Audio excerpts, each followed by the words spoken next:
우리가 감기에 걸려서 병원을 가다 보면 과잉 처방하는 거 아닌가? 우리나라에서는 감기 때문에 병원에 가도 산을 줄여주는 약이 들어갈 때가 되게 많아요. 가지수가 좀 지나치게 많은 경우가 있죠. 해외 같은 경우에는 기본적으로 위에 산을 줄여준다든지 속이 편하게 하는 그런 약 안 들어가요. 약을 어떻게 가지수를 줄여주느냐 하는 겁니다. 왜냐하면 약의 가지수가 늘어나면 늘어날수록 부작용 문제가 더 심해져요. 간독성이라든지 위험성이 있어가지고. 일단 첫 번째로 감기에 걸렸다라고 하면 하셔야 되는 게 두 가지인데, 하나는 유튜브 속 잘못된 건강 상식을 바로잡고 여러분의 건강을 구조해드릴 건강구조대 MC 김경민입니다. 감기 걸리면 감기약부터 찾는 분들 많이 계시죠? 오늘은 감기약의 진짜 정체에 대해 알려주실 구조대원으로 미국, 캐나다, 한국 3개국 약사이자 푸드라이터로 활약 중인 정재훈 약사님 모셨습니다. 안녕하세요. 안녕하세요. 우선 감기 걸리면 당연히 감기약 먹어야 낫는다고 생각하는데요. 실제로 어떤가요? 그런 광고도 많이 있잖아요. 감기 초기에 감기약 먹고 잡으라는 식의 광고도 지나가다 많이 보이는데, 볼 때마다 되게 저런 광고를 하면 안 되는데 라는 생각이 좀 들거든요. 왜냐하면 우리가 어떤 감기약을 먹든지 간에 감기약을 먹는다고 해서 감기가 더 빨리 낫거나 감기 초기에 감기약을 먹는다고 해가지고 증상이 더 빠르게 지나가거나 하는 그런 일은 없어요. 감기약은 그냥 말 그대로 증상을 완화시켜주는 약이지 원인이 되는 바이러스하고 우리가 더 잘 싸우게 도와주는 그런 감기약은 없습니다.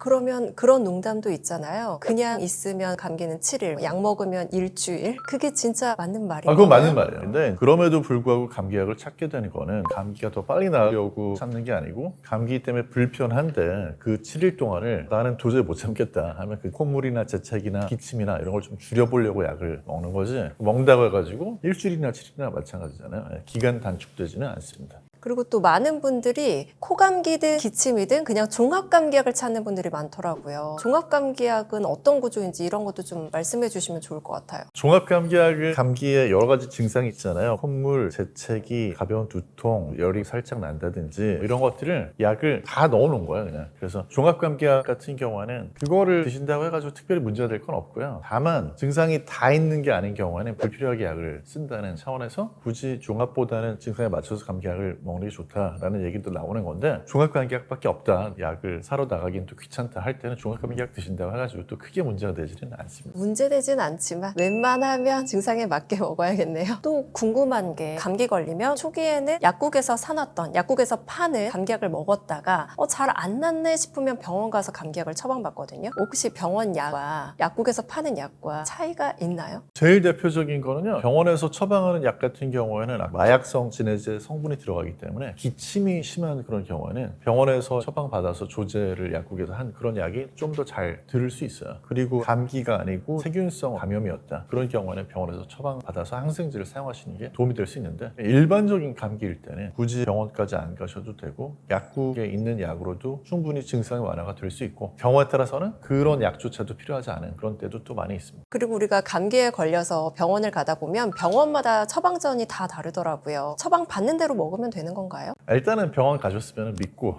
처방 받는 대로 드셔야죠. 그러니까 이제 외국하고 우리나라 차이점인데, 해외 다른 나라들 같은 경우에 처방전을 내더라도 내가 이제 거기서 약을 선택을 해서 먹을 수 있어요. 환자의 권리인 거죠. 그래서 이 약은 내가 지금 안 먹겠다, 지금 먹겠다, 이걸 환자가 선택할 수가 있거든요. 근데 우리나라 같은 경우에는 환자한테 그런 선택권은 없고요. 환자가 약국 가가지고 이거 빼고 주세요 라고 한다고 약사가 그렇게 조제를 할 수가 없어요. 법적으로 임의 조제라고 해가지고 법적인 문제가 생깁니다. 그래서 좀 아쉬운 부분이지만 병원 가셨으니까 믿고 이제 그 약을 다 드시는 게 좋긴 한데, 경우에 따라서는 좀 약이 가지수가 좀 지나치게 많은 경우가 있죠. 근데 이제 그거는 병원마다 선생님들마다 스타일이 또 있겠죠. 그리고 또 환자 증상이 다 달라가지고 쓰는 약이 달라질 수 있을 것 같은데, 기본적으로는 약이 가지수가 적은 게 더 덜 부담스럽긴 합니다. 그리고 같은 감기여도 해외는 확실히 우리나라보다 약을 한두 개 정도 처방한다고 들었습니다. 그리고 약을 안 먹는 경우도 많고요. 그 차이점을 알려주시면 좋을 것 같습니다. 제일 큰 차이점은요, 우리나라에서는 감기 때문에 병원에 가도 감기약에 제산제나 산을 줄여주는 약이 들어갈 때가 되게 많아요. 해외 같은 경우에는 기본적으로 위에 산을 줄여준다든지 속이 편하게 하는 그런 약 안 들어가요. 근데 우리는 기본으로 깔고 시작하거든요. 그러다 보니까 좀 약이 가지수가 많아지는 그런 면도 좀 있어요. 그리고 감기 때문에 병원에 갔을 때는 처방을 안 내고 어떤 감기약 사 먹으라고 해서 보내주는 그런 경우도 있고요. 약이 처방이 필요한 그런 경우는 기침 너무 심할 때 그러면 이제 기침약, 감기가 아니고 기관지에 세균 감염이 의심된다. 그런 경우에는 항생제. 경우에 따라서는 해열 진통제나 이런 게 붙을 때가 있는데 항생제 처방할 때는 그냥 항생제만 처방하는 경우도 많아요. 왜 그런 거냐면 항생제를 먹을 땐 항생제만 먹어줘야 증상이 좋아지는 게 항생제 때문인지 하는 걸 확실히 알 수 있거든요. 그렇지 않고 만약에 항생제하고 진통제를 같이 처방이 들어가게 되면 경우에 따라서는 이게 항생제가 효과가 있는 건지 진통제 때문에 내가 덜 아픈 건지 분간이 잘 안 될 수도 있어요. 저희는 병원 가면 항생제만 처방받은 경우는 저는 거의 없었던 것 같고 또 뭐 위를 보호해주는 약 들어가고 진통제도 들어가고 했는데 미국이나 캐나다는 확실히 최소로 처방을 해주는 거네요. 약간 이런 것도 있어요. 우리나라는 약국에 가서 약을 지을 때 처방전에 예를 들어가지고 약이 2개가 적혀 있거나 5개가 적혀 있거나 똑같아요. 우리나라는 종이 한 장이 처방전 한 건이거든요. 근데 캐나다나 미국에서는요, 종이 한 장에 약이 2개가 적혀 있으면 그건 2건이에요. 5개 적혀 있으면 5건입니다. 그러니까 약을 지을 때 5개가 되면요, 환자가 부담을 해야 되는 조제료라든지 이런 게 곱하기 5가 되는 거예요.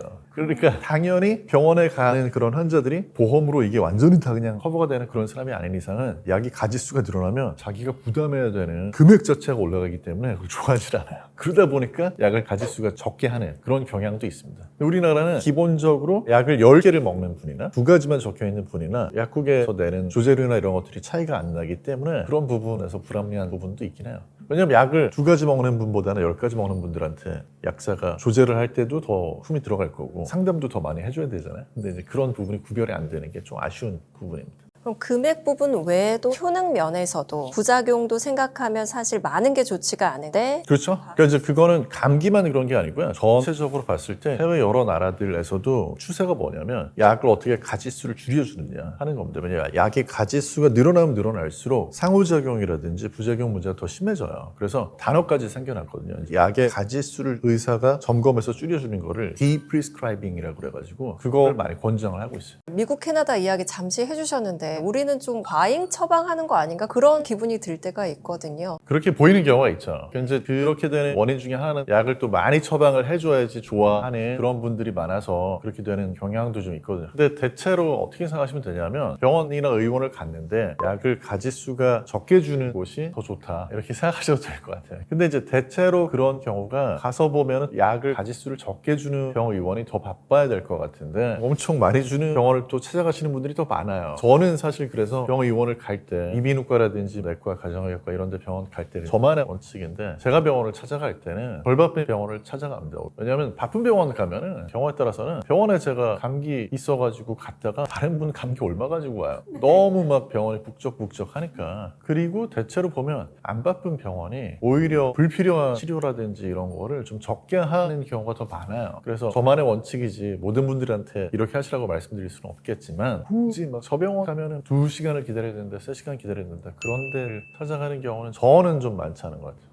약을 세게 처방한다고 해서 좋다고 보면 우선 안 되겠어요. 그거는 맞죠. 세다는 게 무슨 얘기냐면 사실 가지수가 많은 것보다 먹고 나가지고 돌려야 좋아하세요, 어떤 분들은. 근데 그런 것들이 감기를 더 빨리 낫게 해주는 거는 절대 아니다라고 말씀드릴 수 있습니다. 그렇군요. 그리고 실제로 판콜이나 판피린 이런 제품을 같이 드시는 분들도 계시다고 하더라고요. 이래도 되는 건가요? 판콜, 판피린 같은 액상 감기약은 드시면 안 되는 약은 아니지만 감기에 안 걸렸는데도 오남용하시는 분들이 있어요. 하루 한 병씩. 미리 또 예방할 겸. 미리 예방도 일단 안 되고요. 그걸 막 피로회복제처럼 드시는 분들이 있거든요. 근데 그렇게 하시는 거는 일단 불필요한 약 사용이기 때문에 절대 추천할 수가 없고 판콜하고 판피린을 같이 드신다. 이런 경우에는 사실은 약성분이 판콜하고 판피린은 똑같아요. 그래서 그 2가지를 중복해서 드시게 되면 똑같은 약 2병 드시는 거랑 똑같은 거고 약효보다 부작용이 더 많이 증가하기 때문에 약에 취해서 일상생활 하는데 불편함까지 겪을 수 있는 그런 부분이 있어서 굳이 그렇게 드시는 건 추천 안 해드립니다. 예를 들어가지고 다른 알약으로 된 감기약 드시면서 판콜이나 판피린 같이 드신다? 이거는 별로 좋은 조합은 아니에요. 아, 그렇군요. 왠지 그러면 더 빨리 감기가 나을 것 같았는데 전혀 아닌가 봐요. 전혀 아니고요. 거기에 들어있는 성분 중에 비충혈 제거약이라고 코 막힌 걸 뻥 뚫어주는 그런 약 성분이 있는데 이런 것들도 한 번에 과잉으로 복용을 하게 되면 심장이 너무 빨리 뛰고 막 두근두근 하다든지 밤에 불면 증상이 나타난다든지 할 수도 있고 또 반대로 거기에 들어있는 졸린 약 같은 경우에는 중복해서 드시게 되면 그로 인해 가지고 입이 마른다든지 소변 보기가 힘들어진다든지 판콜린 부작용이라는 게 나타날 수도 있고요. 그런 것들에 더해가지고 결정적으로 종합감기약들 뭐 액상으로 된 거에 다 아세타미노펜, 타일라놀하고 동일한 성분이 들어있어요. 타일라놀 같은 경우에는 지나치게 지나치게 많이 우리 몸 안에 들어오게 됐을 때 그 성분이 간독성이라든지 위험성이 있어가지고 우리나라 같은 경우는 하루에 탈레놀 주성분인 아세타미노펜 4000mg까지로 상한선을 정해놨지만 미국 같은 경우에는 제조사에서 나서가지고 3000mg 하루 3g으로 줄여놨어요. 그래서 그런 약들을 지나치게 과잉으로 복용하게 되는 결과를 초래하기 때문에 감기약 2가지를 약사하고 미리 체크해보지 않고 한 번에 드시는 거는 위험할 수도 있다라는 거를 꼭 제가 말씀드리고 싶습니다.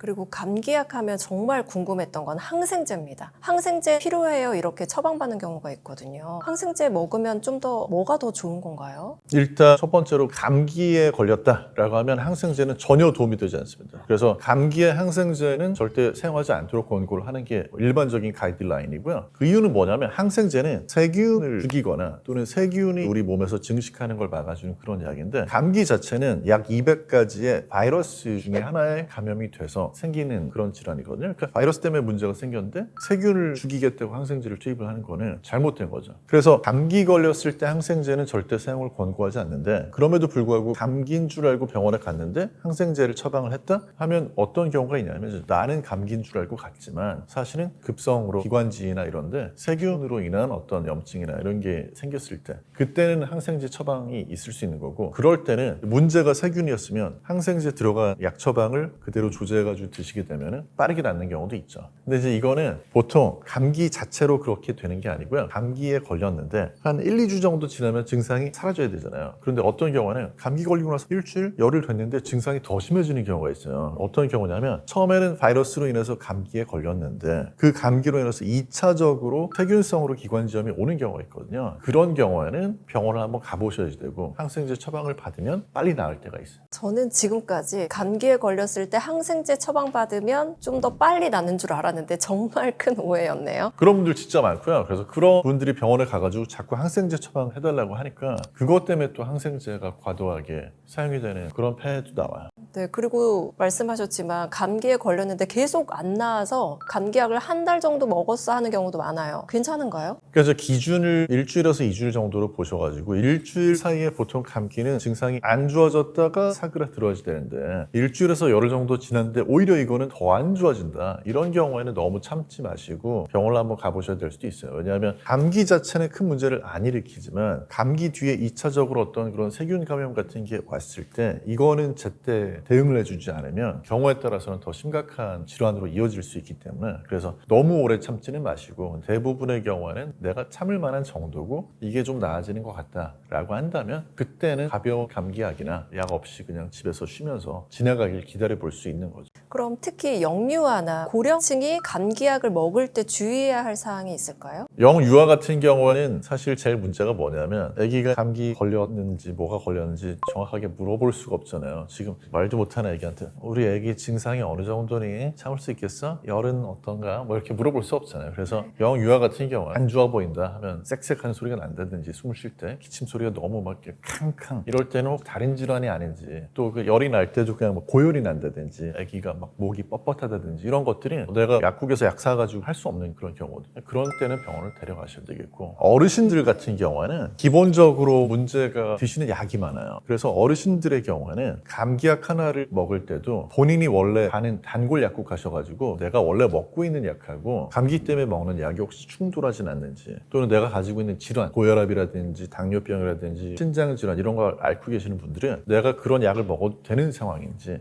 내 질환하고 문제가 생기지 않는지 이런 거를 좀 점검을 해보시는 게 좋고요. 어르신인데 독감 예방주사를 아직 안 맞았다. 증상이 너무 심하다. 이런 경우에는 일반적인 그냥 감기인지 아니면 인플루엔자 바이러스로 인한 독감인지 하는 게 구분이 안 되잖아요. 그래서 그런 경우에는 병원을 한번 가보시는 게 도움이 될 수도 있습니다. 네, 그리고 아까 약을 많이 먹었을 때 부작용 잠시 얘기해 주셨어요. 심장이 두근댄다거나 그리고 또 간독성 이런 이야기도 나오는데 저희가 처방받을 때 좀 주의해야 할 성분들이 있을까요? 처방받을 때 특별히 간독성이나 이런 거 걱정 안 하셔도 될 게 사실 감기 처방전을 보면 거기에 이제 일반적으로 제일 많이 사용이 되는 게 해열진통제, 탈레놀 주성분이 이제 들어있는 그런 약을 제일 많이 쓰게 되거든요. 근데 보통 하나에 들어가요. 한 포에. 그렇게 해서 하루에 3번 정도 쓰게 되는데 거기에 이제 대체로 650mg짜리 들어가는데 그러면 그렇게 해서 3알 드셨을 때 2g을 넘어가지 않거든요. 2g 정도까지는 간에 살짝 문제가 있는 분들도 특별한 문제 없이 드실 수 있는 걸로 해외에서는 얘기하고 있는 용량이에요. 물론 이제 이제 그것도 쓰면 안 되는 경우가 있겠지만, 근데 일반적으로 건강한 분이 감기 걸렸는데 그 정도 처방을 받아서 이걸 드신다고 해서 그것 때문에 간독성 걱정 안 하셔도 되는데, 다만 어떤 게 있냐면 그렇게 약을 드시면서 집에 타일레놀 있는 거를 또 드신다. 그러면 그거를 막 몇 알을 더 먹어버린다. 그럼 하루에 4g 넘어갈 수도 있거든요. 그런 경우는 좀 조심하셔야 되고, 감기 걸렸는데 소주에다 고춧가루 타가지고 먹으면 또 빨리 난다고 굳이 또 감기약을 드시면서 그렇게 술을 같이 드시면 그런 경우에는 간독성 위험이 더 증가할 수 있으니까 그런 것들은 좀 피해 주시는 게 좋죠. 연말이라 감기 환자도 많은데 송년 모임에 술 드시는 분들도 꽤 계실 거란 말이죠. 진짜 그렇죠. 주의를 해야겠네요. 음주운전 절대 하시면 안 되잖아요. 근데 감기약 먹고 운전하는 것도 경우에 따라서 위험할 수가 있어요. 약성분이 졸음, 진정 효과 있는 그런 약들이 되게 많이 들어가기 때문에 몽롱한 상태에서 운전을 할 수가 있거든요. 그래서 감기 걸렸을 때는 평상시에 운전을 하는 분이라고 하더라도 그때만큼은 대중교통을 이용해 주셔야 되고, 운전이 직업인 분들은 감기에 걸렸을 때는 최대한 집에서 휴식을 취하는 게 거든요. 그럼에도 불구하고 일하셔야 되는 그런 상황이라고 한다면 그때는 사실은 감기약을 안 드시는 게 나을 수 있고, 병원에서 혹시 감기약을 처방을 받으시게 되면 그때는 내가 졸음 유발하는 그런 감기약은 안 된다라는 걸 좀 명확하게 밝혀주셔야 안전하게 약을 드시고 운전하셔도 괜찮을 수 있는 거죠. 그럼 약사님은 감기에 걸리셨을 때 집에서 쉬지도 못하는 상황이면 어떻게 하시나요? 저는 나가야 될 때는 증상을 완화해주는 약을 먹어야 될 때가 있죠. 왜냐면 밖에 나갔는데 막 콧물, 재채기를 그대로 방치하면 안 되니까. 그럼에도 불구하고 나가야 될 때는 마스크도 쓰고 증상 완화해주는 감기약 먹고 나가가지고 일정을 소화하고 올 때가 있습니다. 또 요즘에 감기약 먹으면서 커피나 에너지 드링크로 그냥 먹기도 하거든요. 괜찮은가요? 감기약하고 에너지 드링크 함께 드시면 감기약에도 카페인이 들어있는 경우가 되게 많아가지고요. 카페인 과잉이 돼서 역시 가슴이 두근두근하고 잠도 못 자고 불안하고 뭐 이럴 수 있어서 추천하지 않고요. 그래서 만약에 내가 에너지 드링크 마셔야 되겠다라고 한다면 그때는 좀 감기약을 건너뛰셔야죠. 그럼 초기 감기에는 약을 먹어도 그다지 개선이 안 된다면 뭘 어떻게 해야 되나요? 감기 증상이 있을 때 그걸 빨리 낫게 할 수 있는 약은 약국에서 그냥 살 수 있는 약, 아니면 병원에 가서 처방받은 약 마찬가지. 그런 약은 없어요. 그런 약은 없으니까 감기에 걸렸을 때는 하셔야 되는 게 두 가지인데, 하나는 집에서 충분히 쉬어주셔야 되고, 밖에 나가셔야 될 때는 마스크 좀 착용하고 나가셔서, 기침할 때는 옷 소매에다가 가리고 하셔가지고 가능하면 한 분이라도 좀 덜 걸리게, 그게 제일 중요한데, 감기 관련돼도 수호원을 발휘하셔가지고 밖에 나가가지고. 그리고 하나 말씀드리면, 제가 지금 약국 안 하고 있지만 예전에 약국 갈 때 보면 증상 설명하실 때 약사한테 꼭 가까이 와가지고 기침하면서 하셔야지 약사가 더 약을 잘 추천해 주는 건 아니거든요. 물론 이제 내가 이렇게 아프다는 거를 표현하고 싶어서 그러시겠는데, 굳이 1m 안쪽으로 들어오셔서 가까이 거기서 막 기침하시면서 그러실 필요는 없다. 꼭 말씀드리고 싶었습니다. 네. 그런 분들도 계셨군요. 걸렸어요, 제가. 그래서 심지어 그거를 안 걸릴 수는 없더라고요. 그 앞에서 기침을 하는데. 네.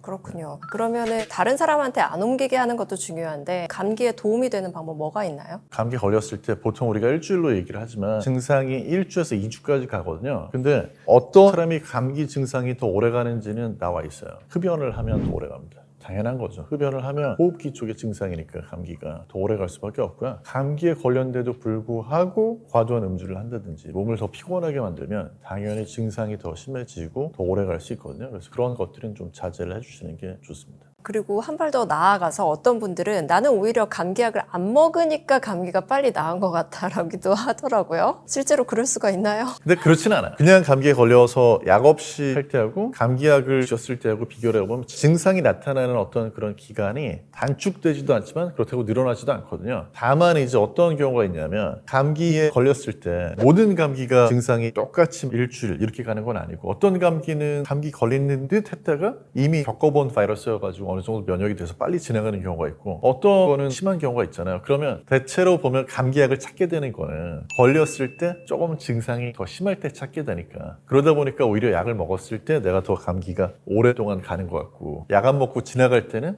이건 약을 안 먹으니까 그런가 보다 추측을 할 수 있지만, 약을 먹고 안 먹고가 아니고 지금 감염이 된 바이러스가 어느 쪽 종류냐 하는 게 좀 더 중요한 것 같아요. 예를 들면 우리가 코로나19 이전에도 코로나 바이러스가 일반적인 감기를 일으키는 게 이제 발견된 게 여러 가지가 있었거든요. 그러면 똑같은 감기처럼 보이지만 사실 원인 바이러스가 제일 흔한 거는 라이노 바이러스 또는 리노 바이러스라고 하는 종류인데, 그게 한 100종류 되거든요. 거기에 걸렸을 때하고 코로나 바이러스 때문에 감기에 걸렸을 때하고 영유아가 잘 걸리는 아데노 바이러스하고 이게 다 증상이 조금씩 다를 수가 있어요. 그래서 어떤 감기는 증상이 더 심한 것처럼 느껴질 때가 있는데, 이제 그런 것 때문에 오해를 하는 거지, 약을 먹는다고 더 빨리 낫지도 않지만 더 오랫동안 앓게 되는 것도 아니긴 합니다. 어떤 감기에 걸렸느냐에 따라서 달라지는 것 뿐이었네요. 그럼 추가적으로 감기약 먹을 때 꼭 지켜야 할 원칙 한 줄 정도로 말씀해 주실 수 있을까요?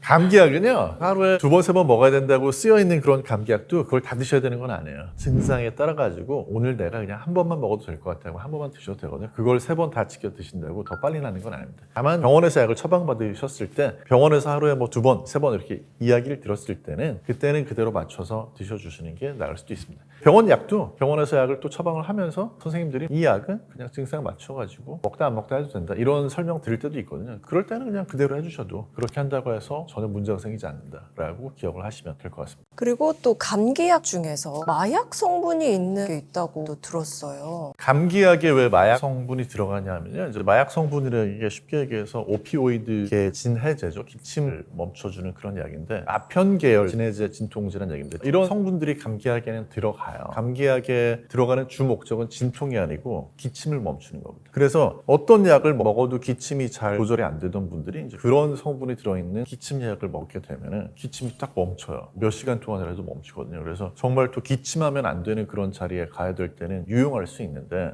대신에 굉장히 졸립니다. 또 한 가지는 마약성 진해제가 들어간 감기약을 먹었을 때는 변비 같은 부작용이 좀 심하게 나타날 수가 있어요. 그래서 감기 때문에도 변비가 생길 수 있지만 그런 약성분 들어가면 그것 때문에도 또 변비가 생길 수 있거든요. 또 한 가지 마지막으로 말씀드릴 게 감기라든지 상기도 쪽에 바이러스나 병원성 미생물이 들어와가지고 그로 인해서 감염을 일으켰을 때 기침을 하는 거는요. 개인적인 차원에서 기침을 하셔야 돼요. 왜냐하면 기침을 해야 그런 것들이 더 바깥으로 나가게 되는 거잖아요. 기침을 하는 과정에서 가래도 같이 나오죠. 그래서 여기에서 제거를 해서 내보내는 그런 과정인데 이게 너무 심하면 불편하지만 다른 사람한테 옮기면 안 되지만 기침 자체는 하셔야 되는 거거든요. 그런데 마약성 진해제가 들어있는 감기약을 너무 과하게 드시게 되면 섬호 운동을 통해 가지고 점액질을 제거하고 기침을 하고 이런 것들이 너무 다 억제가 되니까 오히려 더 안 좋은 방향으로 갈 수가 있어요. 굳이 증상이 더 악화가 되는 것도 이론상 가능하거든요. 그래서 센 약으로 기침을 잡아야 되겠다라는 거는 정말 필요한 경우가 아니면 굳이 그렇게 안 하시는 게 좋습니다. 네, 오늘 약사님 덕분에 감기약에 대한 오해와 또 진실에 대해서 많이 알게 된 것 같습니다. 저희는 잘못된 건강 정보를 바로잡는 그날까지 여러분의 건강을 계속 구조하겠습니다. 고맙습니다.